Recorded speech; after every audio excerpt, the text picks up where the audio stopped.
Hey guys, welcome to my YouTube channel. So இன்னைக்கு நம்ம சேனலில் ரொம்பவே ட்ரிக்கியாக இருந்தாலும் கேட்குறதுக்கு ரொம்ப இன்ட்ரெஸ்டிங்காக இருக்கக்கூடிய ஒரு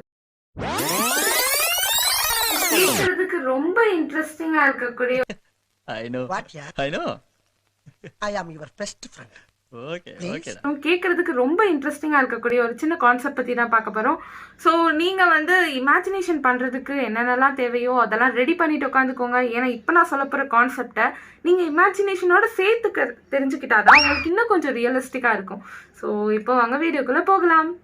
நம்ம யார் வம்புக்கும் போறது இல்ல, யார் தும்புக்கும் போறது இல்ல. உலகத்தையே ஆட்டி படிச்சுட்டு இருந்த உயிரினங்கள்ல முக்கியமான ஒரு உயிரினம் டைனோசர்ஸ் அப்படிங்கிறது நம்ம எல்லாருக்குமே நல்லா தெரிஞ்ச விஷயம். ஆனா அப்படிப்பட்ட பிரம்மாண்டமான டைனோசர்ஸே கொஞ்ச நாளைக்கு முன்னாடி ஏதோ ஒரு காரணத்தினால மொத்தமா அந்த பூமியில இருந்து அழிஞ்சு போயிடுச்சு அப்படிங்கிறதும் நமக்கு எல்லாருக்குமே தெரியும். அதுல மிச்சம் இருந்த 1-2 டைனோசர்ஸ் தான் இப்போ பேர்ட்ஸாகவும் கொஞ்சம் மேமல்ஸாகவும் எவால்வ் ஆயிருக்கு. ஸோ இதெல்லாம் நடந்தது கிட்டத்தட்ட ஒரு 65 மில்லியன் இயர்ஸ்க்கு முன்னாடி. ஆனா இப்போ கூட அந்த டைனோசர்ஸ் இனத்தையும் அது எப்படி அழிஞ்சது அப்படிங்கிறதையும் உங்களால நேருக்கு நேர் கண்ணால பார்க்க முடியும்னு சொன்னா உங்களால அது நம்ப முடியுமா? அப்போ உங்களோட ரியாக்ஷன் எப்படி இருக்கும்? என்னைய வச்சு ஒன்னும் காமெடி கிமெடி பண்ணலையே. டைனோசர்ஸ் மட்டும் இல்லாம இந்த பூமி உருவான டயத்துக்கே போய் உங்களால எப்படி இந்த பூமி உருவாச்சு, எப்படி இந்த உயிரினங்கள்லாம் உருவாச்சுன்றத பார்க்க முடியும்னு நான் சொன்னா ரொம்ப நேரம் நல்லா பேசிக்கிட்டாலையா. கேட்கறதுக்கே ரொம்ப குழப்பமா இருக்கக்கூடிய பலவிதமான தியரிஸை கொடுத்து இப்போ இருக்கிற ஸ்டூடெண்ட்ஸ்லாம் எவன்டா அந்த தியரிஸ் எல்லாம் கண்டுபிடிச்சதுன்னு சொல்லிட்டு புலம்புற லெவலுக்கு பல தியரிஸை கொடுத்த சயின்டிஸ்ட்ல ஒருத்தர் தான் சர் ஆல்பர்ட் ஐன்ஸ்டைன். என்ன கெட்ட வார்த்தை பேசுற? இங்க பாரு, உனக்கு மட்டும் தான் கெட்ட வார்த்தை தெரியுமா? நான் பேசுறா ஸோ சயின்ஸ் ஸ்டூடெண்ட்ஸ் யாராவது இருந்தீங்கன்னா என்னை திட்டாதீங்க. எனக்கு சயின்ஸ் பர்சனலாக பிடிச்ச சப்ஜெக்ட் தான். நான் சிலர் புலம்புறாங்கன்னு தான் சொல்ல வந்தேன். சொல்லு, நீ தான் தைரியமான ஆளத்தை சொல்லு. ஸோ டைம் டைலேஷன்ற இந்த கான்செப்டை நம்ம தெரிஞ்சுக்கிறதுக்கு முன்னாடி நமக்கு வந்து ஒரு முக்கியமான விஷயம் தெரியணும். அது என்னதுன்னா லைட் இயர்ஸ்னா என்னன்னு நம்ம தெரிஞ்சுக்கணும். ஸோ லைட் இயர்ஸ் அதாவது ஒளியாண்டு அப்படின்னா என்னன்னா, இப்போ நீங்க ஒரு பாயிண்ட்ல இருந்து லைட் அடிக்கிறீங்க அப்படின்னா அந்த லைட் ஒரு வருஷத்துக்கு எவ்வளவு தூரம் டிராவல் பண்ணுது அப்படின்ற டிஸ்டன்ஸ் தான் லைட் இயர் அப்படின்னு சொல்லுவாங்க. ஸோ பொதுவாகவே ஸ்பேஸ்ல இருக்கக்கூடிய ஒரு ஆஸ்ட்ராய்டு இல்லை இன்னொரு ஆஸ்ட்ராய்டுக்கு இருக்கக்கூடிய டிஸ்டன்ஸ், அப்படி இல்லைன்னா பிளானட்ஸ்க்கு இருக்கக்கூடிய டிஸ்டன்ஸை யூஸ்வலாக நம்ம வந்து இந்த லைட் இயர்ஸை வச்சு தான் மெஷர் பண்ணுவோம். அதாவது இந்த ஸ்டார் வந்து ஒரு 15 லைட் இயர்ஸ் பின்னாடி இருக்கு, இந்த ஸ்டார் ஒரு 65 லைட் இயர்ஸ் பின்னாடி இருக்கு அப்படின்றது தான் நம்ம மெஷர்மெண்ட்டா சொல்லுவோம். ஜஸ்ட் இமேஜின் பண்ணி பாருங்க, நார்மலா நம்ம பைக்ல போறோம் அப்படின்னா நம்மளை பொறுத்த வரைக்கும் ஒரு 100க்கு மேல ஸ்பீடு தாண்டிட்டாலே நம்ம வந்து ரொம்ப ஸ்பீடா போற மாதிரி ஃபீல் பண்ணிட்டு இருக்கோம். ஆனா இந்த லைட்டு சூரியனுக்கும் பூமிக்கும் நடுவில் எவ்வளவு டிஸ்டன்ஸ் இருக்குன்றது நமக்கு நல்லாவே தெரியும். அவ்வளோ டிஸ்டன்ஸை தாண்டி அந்த லைட் வர்றதுக்கு நியர்லி 8 to 9 minutes தான் ஆகுது. ஸோ அப்படின்னா அந்த லைட் எவ்வளோ ஸ்பீடாக ட்ராவல் ஆகுன்றத ஜஸ்ட் இமேஜின் பண்ணி பாருங்க. ஸோ இமேஜின் கூட பண்ணி பார்க்க முடியாத அளவுக்கு ரொம்ப ஸ்பீடாக ட்ராவல் பண்ணக்கூடியது. டைம் டைலேஷன் பேசிக்கா என்ன சொல்ல வருதுன்னு பாத்தீங்கன்னா, ஏதோ ஒரு பொருளை நம்ம லைட்டோட ஸ்பீடுக்கு ஈக்குவலான ஸ்பீட்ல ஸ்பேஸ்க்கு அனுப்பணும்னு பாத்தீங்கன்னா அந்த ஸ்பேஸ்க்கு போனதோட அந்த ஆப்ஜெக்டோ இல்லை ஏதோ ஒரு ஆர்கானிசமோ அதோட டைம் டியூரேஷன் வந்து பாத்தீங்கன்னா ரொம்ப கம்மியா இருக்கும் அப்படின்னு தான் சொல்ல வராங்க. ஸோ இப்போ நம்ம எக்ஸாம்பிளா எடுத்துக்கிறோம்னா, ஏதோ ஒரு உயிரினத்தை இப்போ நம்ம பூமியில இருந்து நான் ஒரு வருஷம் ஸ்பேஸுக்கு அனுப்பி வைக்கிறேன் அப்படின்னா, அதாவது equal to same speed as the speed of light, அதே ஸ்பீடுக்கு வந்து நான் ஸ்பேஸுக்கு அனுப்பி வைக்கிறேன் அப்படின்னு பாத்தீங்கன்னா, ஸோ அப்போ வந்து அந்த உயிரினம் ஸ்பேஸ்ல 1 year ஸ்பெண்ட் பண்ணிட்டு திரும்ப பூமிக்கு வரும்போது பூமியோட டைம் படி இங்க 500 வருஷம் கடந்திருக்கும். அதாவது அங்க 1 வருஷங்கிறது இங்க 500 வருஷம் கடந்திருக்கும். இதான் டைம் டைலேஷன் அப்படின்னு சொல்றாங்க. இதை ப்ரூவ் பண்றதுக்காக தான் சயின்டிஸ்ட் என்ன பண்றாங்க பாத்தீங்கன்னா, ட்வின் பாராடாக்ஸ் அப்படின்னு சொல்லிட்டு ஒரு எக்ஸ்பெரிமெண்ட்டை பண்றாங்க. அந்த எக்ஸ்பெரிமெண்ட் படி ஒரு இரட்டை சகோதரர்களை வந்து எடுத்துக்கிட்டு 2 பேருக்குமே 20 வயசு இருக்கும்போது ஒருத்தரை ஸ்பேஸ்க்கும் இன்னொருத்தரை பூமியிலையும் வாழ சொல்றாங்க. நம்ம முன்னாடி பார்த்த மாதிரி லைட்டோட லெவலுக்கு ஸ்பீடா வந்து போயிட்டாங்களா? லைட்டோட ஸ்பீடுங்கிறது ஒரு அன்இமேஜினபிள் ஸ்பீட். ஸோ அந்த ஸ்பீடை வந்து மனித சக்தியால எந்த அளவு சாட்டிஸ்ஃபை பண்ண முடியும்னு நமக்கு தெரியாது. இது வரைக்கும் அது பாசிபிளே கிடையாது. ஸோ லைட்டோட ஸ்பீடுக்கு அனுப்பலைன்னா கூட ஓரளவு லைட்டோட ஸ்பீடுக்கு ஈக்குவலைஸ் பண்ற மாதிரி கொஞ்சம் ஸ்பீடு, ஒரு ஆப்டிமல் ஸ்பீட்ல வந்து அமைச்சிருக்காங்க. ஸோ அப்படி அனுப்பிச்சிடும் போது அவர் ஸ்பேஸ்ல போயிட்டு என்ன பண்ணியிருக்காருன்னு பார்த்தீங்கன்னா, 1 வருஷம் அங்கே இருந்துட்டு அதுக்கப்புறமா இங்கே பூமிக்கு வந்திருக்காரு. ஸோ அப்படி வரும்போது போனவருக்கு வயசு என்னமோ அங்க ஒரு வருஷம் தான் ஆயிருக்கு. ஸோ போனவருக்கு கிட்டத்தட்ட 21 வயசு தான் ஆயிருக்கு. ஆனா பூமியில இருந்தவருக்கு 70 வயசு ஆயிருக்கு.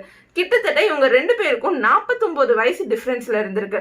ஸோ நம்ம முன்னாடியே கேட்கலாம், 2 பேருக்கும் ஒரே வயசு தானே இருந்தது, எப்படி இது டைம் கம்மியாச்சு, எப்படி அவருக்கு வயசு கம்மியா இருக்கு அப்படின்னு சொல்லி நமக்கு நிறைய டவுட்ஸ் வரும். ஸோ அதுதான் இந்த தியரி சொல்ல வருது. எந்த ஒரு பொருளோ இல்ல உயிரினமோ லைட் அளவுக்கு ஸ்பீட்ல வந்து டிராவல் பண்ணும்போது அதோடைய காலம் அப்படிங்கிறது நீடிக்கப்படும் அப்படிங்கிறது தான் இந்த தியரியோட எக்ஸ்பிளனேஷனே. ஸோ இதை வந்து நம்ம இப்படிதான் பார்க்கணுமா, நான் இல்ல இவ்வளவு செலவு பண்ணி தான் இதை நான் தெரிஞ்சுக்கணுமா அப்படின்னு கேட்டா கண்டிப்பா கிடையாது. இது நார்மலா நம்ம அன்றாடம் லைஃப்ல கூட பார்த்திருப்போம். கொஞ்சம் மைன்யூட் டிஃபரன்ஸ் இருந்திருக்கும், பட் வந்து நம்ம அதை கண்டுக்காம இருந்திருப்போம்.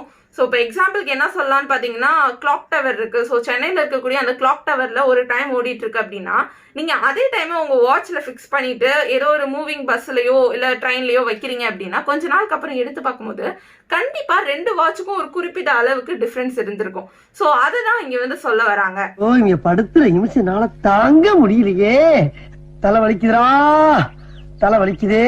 இதுதான் நான் சொல்ல வந்த ஃபர்ஸ்ட் கான்செப்ட். நெக்ஸ்ட் கான்செப்ட் என்னன்னு பாத்தீங்கன்னா, இப்போ நம்ம நைட் டைம்ல என்ன பண்றோம், வானத்துல இருக்கக்கூடிய ஸ்டார்ஸ் நம்ம பாக்குறோம். ஸோ அதை பார்க்கும்போது நமக்கு என்ன தோணுதா, இப்போ அந்த ஸ்டார் அங்க இருக்கு அதனால நம்ம கண்ணுக்கு தெரியுது அப்படின்னு சொல்லி நம்மள நிறைய பேர் நினைச்சுக்கிறோம். பட் கண்டிப்பா அப்படி கிடையாது. ஏன்னா இப்போ நீங்க பூமியில இருந்து பார்க்கக்கூடிய அந்த ஸ்டார் இந்த சமயத்துல அங்க இருக்கலாம், இல்லாமலும் போயிருக்கலாம். அது உருவாகி பல வருஷத்துக்கு முன்னாடி இருந்திருக்கலாம், இப்போ அது அழிஞ்சு கூட போயிருந்திருக்கலாம். ஆனா எப்படி நம்ம கண்ணுக்கு தெரியுது அப்படிங்கிறது தான் நான் சொல்ல வர செகண்ட் கான்செப்ட். ஸோ இந்த கான்செப்ட் படி பாத்தீங்கன்னா, எந்த ஒரு பொருளுமே நம்ம கண்ணுக்கு தெரியணும் அப்படின்னா ஆக்சுவலா அந்த இடத்துல என்ன ப்ராசஸ் நடக்கும்னு பாத்தீங்கன்னா, சூரிய கதிர்கள் அதாவது சன்னுல இருந்து வரக்கூடிய அந்த லைட் ரேஸ் என்ன பண்ணும்னா நம்ம அந்த பொருள்ல இருந்து நம்ம கண்ணில் பட்டு ரிஃப்ளெக்ட் ஆகும். ஸோ இதுதான் ஜென்ரல் ப்ராசஸ். ஸோ இதே ப்ராசஸ் தான் நம்ம எந்த பொருளை பார்க்கணும்னாலும் அந்த இடத்துல நடக்குது. அப்படிங்கிற போது எப்படி வந்து நம்மளால ஸ்டார்ஸை மட்டும் ஏன் இப்போ பார்க்கறது வந்து அங்கே இல்லை ஏன் சொல்றேன் அப்படின்னா, அந்த ஸ்டார்ஸ் எப்போவோ உருவாயிருக்கலாம். அதாவது கிட்டத்தட்ட இப்போ நம்ம பார்க்குற ஸ்டார்ஸ்லாம் கிட்டத்தட்ட ஒரு பூமி அளவுக்கு பெருசா கூட இருக்கலாம், இல்லை பூமியை விட பெரிய பிளானட்டா கூட இருக்கலாம்.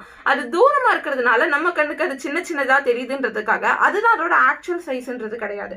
ஸோ அப்படி அவ்வளோ பெரிய பிளானட்டே வந்து நம்ம கண்ணுக்கு சின்னதா தெரியுது அப்படின்னா அது எவ்வளோ தூரத்துல இருக்குன்னு கொஞ்சம் இமேஜின் பண்ணி பாருங்க. அந்த ஸ்டார்ஸ் கிட்டத்தட்ட ஒரு 65 மில்லியன் லைட் இயர்ஸ்க்கு அப்புறமா இருக்கலாம், இல்ல அதுக்கு மேலேயும் கூட தள்ளி இருக்கலாம். ஸோ அது நமக்கு தெரியாது. ஸோ என்ன நடக்கும்னா, ஆக்சுவலா இப்போ ஒரு ஸ்டார் வந்து உருவாகுதுன்னா அது உருவாகும் போது அது குறிப்பிட்ட லைட் ரேஸை வந்து அது ரிஃப்ளெக்ட் பண்ணிருக்கும், அதுல இருந்து எமிட் பண்ணிருக்கும். ஸோ அப்படி பண்ணிருக்கக்கூடிய லைட் ரேஸ் என்ன ஆகும்னா 65 மில்லியன் இயர்ஸ்ல அது அப்படியே டிராவல் ஆகிக்கிட்டே வருது. ஸோ டிராவல் ஆகி நம்ம பூமியை ரீச் பண்றதுக்கு 65 மில்லியன் லைட் இயர்ஸ் ஆகுது அப்படின்னா அது 65 மில்லியன் லைட் இயர்ஸ்க்கு முன்னாடி தோணுன ஸ்டாரோட லைட்டு இப்பதான் நம்ம பூமியை வந்து சேருது, because of the distance. So அப்படி இருக்கும்போது என்ன ஆகுதுன்னா நம்ம கண்ணில் பட்டு ரிஃப்ளெக்ட் ஆகும்போது நம்ம கண்ணுக்கு இப்போ அதாங்க இருக்கிற மாதிரி தெரியுது. ஸோ அது ஆக்சுவலா அந்த இடத்துல அங்கே ஸ்டார் இருக்கலாம், இல்லை அழிஞ்சு கூட போயிருக்கலாம், அது நமக்கு தெரியாது. ஸோ இந்த கான்செப்ட் படி பார்த்தீங்கன்னா, இப்போ நம்ம ஒரு பிளானட்டை பார்க்குறோம், ஏலியன் சிவிலைசேஷன்லாம் இல்லவே இல்லை அப்படின்னு சொல்லிட்டு இப்போ நிறைய பேர் சொல்லிட்டு இருக்காங்க. இதெல்லாம் வந்து ஃபேக் நியூஸ், இப்பெல்லாம் ஒன்றுமே கிடையாது, கவர்மெண்ட் ஏமாத்துறாங்க அப்படி இப்படின்னு சொல்லி என்னென்னமோ சொல்லிட்டு இருக்காங்க. யூஎஸ் கவர்மெண்ட் ரீசெண்டா எதை அப்ரூவ் பண்ணியிருக்காங்க பாத்தீங்கன்னா, யூஎஃப்ஓ அப்படின்னு சொல்லி ஒரு பொருள் இருக்கு, ஒரு ஆப்ஜெக்ட் இருக்கலாம் அப்படின்னு சொல்லி அவங்க வந்து என்ன பண்ணியிருக்காங்கன்னா அப்ரூவ் பண்ணியிருக்காங்க. யூஎஃப்ஓ நம்ம பேச ஆரம்பிச்சோன்னே ஆட்டோமேட்டிக்கா நம்ம மைண்ட் எங்க போகுதுன்னா பெரிய பெரிய கை கால்லாம் வச்சிருக்கக்கூடிய ஏலியன்ஸ் நோக்கி தான் நம்ம போகுது. பட் ஆக்சுவலா அது கிடையாது. யூஎஃப்ஓன்றது அன்ஐடென்டிஃபைட் ஃபிளையிங் ஆப்ஜெக்ட் தான் நம்ம யூஎஃப்ஓ அப்படின்னு சொல்றோம். ஸோ நமக்கு மனுஷ அறிவுக்கு எட்டாத ஏதோ ஒரு பொருள் வானத்துல பறக்குது அப்படின்னா அது கண்டிப்பா யூஎஃப்ஓ தான். அதுக்கு வந்து ஏலியன்ஸா தான் இருக்கணும்ன்ற சொல்ற அவசியம் கிடையாது.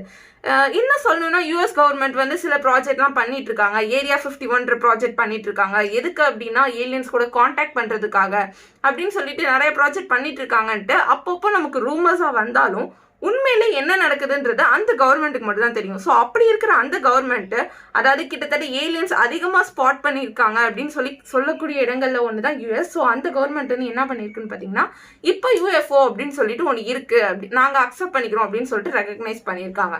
ஸோ அப்படி பார்க்கும்போது இப்போ நம்ம ஒரு பிளானட்டை பார்க்குறோம், நமக்கு ஸ்பேஸ் வந்து ஒரு பிரம்மாண்டமான ஒரு இடம், அந்த இடத்துல என்ன வேணா இருக்கலாம், நமக்கு இமேஜினே பண்ணி பார்க்க முடியாத லெவலுக்கு கோடிக்கணக்கான பிளானட்ஸ் அந்த இடத்துல இருக்குது. பட் வந்து நம்ம என்ன சொல்லிடுறோம், ஈஸியாக ஏலியன்ஸ்லாம் ஒன்று கிடையவே கிடையாது அப்படின்னு நம்ம ஈஸியாக சொல்லிடுறோம். ஸோ இப்போ வந்து நம்ம பார்த்தீங்கன்னா ஒரு பிளானட்டை பார்க்குறோம். அந்த பிளானட்டை பார்க்கும்போது அந்த இடத்துல நம்ம பார்க்கும்போது அங்கே ஒன்றுமே இல்லை. ஸோ நம்ம என்ன நினச்சிக்கிறோம், ஏலியன்ஸ்லாம் எதுவுமே இல்லைப்பா, அந்த பிளானட்ல எதுவுமே இல்லைப்பா அப்படின்னு சொல்லி நம்ம நினச்சிக்கிறோம். பட் கொஞ்சம் இமேஜின் பண்ணி பாருங்க, இப்போ நம்ம ஸ்டார்ஸை பார்க்கும்போது நடக்கக்கூடிய இதே ப்ராசஸ் அந்த இடத்துல நடந்திருந்தா, ஒருவேளை நம்ம பார்க்கக்கூடிய அந்த பிளானட் நமக்கு ரொம்பவே தூரம் தள்ளி இருந்து, அதாவது பல மில்லியன் லைட் இயர்ஸ் தள்ளி இருந்து நம்ம கண்ணுக்கு அது தெரியும் போது எம்டியா இருக்கலாம். ஒருவேளை நம்ம பார்த்துட்டு இருக்க இதே டைம்ல அந்த பிளானட்ல உயிரினங்கள் வாழ்ந்துட்டு இருக்கலாம். இது நமக்கு எப்ப தெரியும்னா இன்னும் கொஞ்ச நாள் போனாதான் நமக்கு அது தெரியும். அதே same process as well as aliens நம்மளை பார்த்தாலும் இதுதான். ஒருவேளை ஏலியன்ஸ் வந்து ஒரு ஹைலி டெக்னிக்கல் சிவிலைஸ்டு பீப்புளா வளர்ந்துருக்காங்க, ஏதோ ஒரு ஸ்டார்ல இருக்காங்க அப்படின்னா, பல மில்லியன் லைட் இயர்ஸ் தள்ளி இருக்கிற அவங்களுக்கு அவங்க அங்கிருந்து நம்ம பூமியை பார்க்கும்போது நமக்கு இங்க இருக்கக்கூடிய டைனோசர்ஸ் தான் வந்து அவங்களுக்கு தெரிஞ்சிருக்கும். ஏன்னா 65 மில்லியன் வருஷத்துக்கு முன்னாடி டைனோசர்ஸ் தான் இங்க வாழ்ந்துட்டு இருந்தது.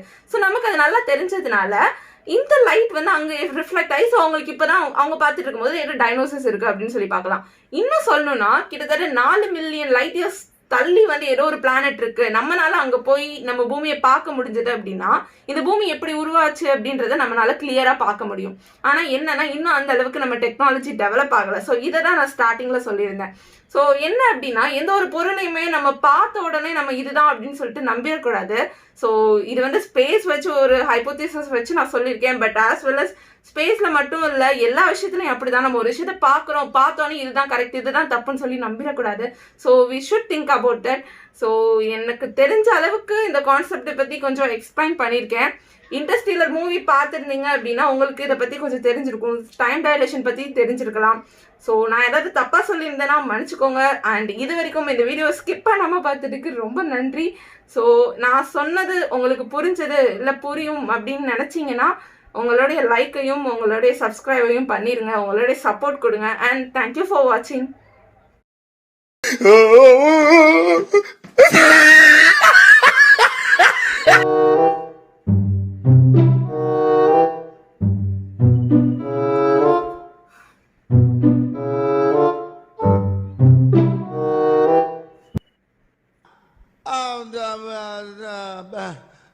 வந்து இப்ப நான் என்ன உங்கள்கிட்ட சொல்றது, தேவையில்லாத ஐடியாலாம் கொடுத்துட்டு நம்மளை இறக்கி விட்டு வெடிக்க பாக்குறானே, இவங்கிட்ட போய் நான் என்னத்த பேசுவேன். குடிக்கிறத பாரு, திருவிழாவில காணாம போன புள்ள மாதிரி. ஏய் உன்னை தெரியுண்டா எனக்கு. ஸோ நீங்க கொஞ்சம்